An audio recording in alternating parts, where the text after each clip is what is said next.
back in TCTV in the early 90s. They had a show called Earthbound, and we did 5 years of television shows, and then from that, actually came the Procession of the Species. So anyway, we created a public art studio, free and open to the community for now 20 years. So come on inside and I'll show you what it looks like. Batik is a process of taking hot wax and putting that onto a fabric, a jaunting tool. There's almost like a quill of a pen, and then that gets drawn onto a piece of fabric.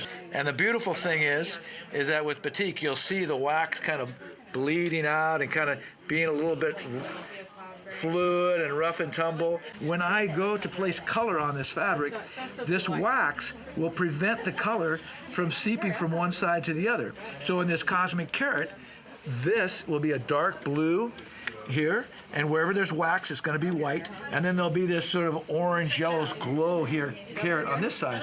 And just like leaded stained glass, this wax here will prevent those two colors from joining. Here where the wax is on the side here, and you can see there's a color of the yellow and blue on this tree design and on this flower design.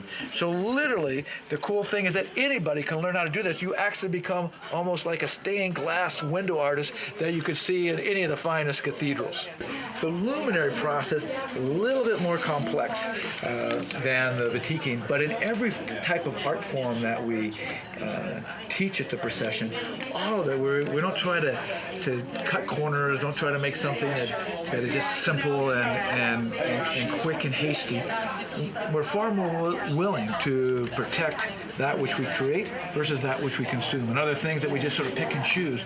But when you're the creator, there's just that great sense of pride. But it also cultivates, again, that sort of internal self-expression of kind of giving witness to your own creative spirit and going like, wow, this is amazing. And what do you want to do when that happens? You want to share it. And if you look down this aisle here, you can see some of the luminaries that we've made through the years, and they are pretty fragile, and once they're out in a procession they get damaged, so they get taken back in. Here's a set of people who've just made their first set of stars.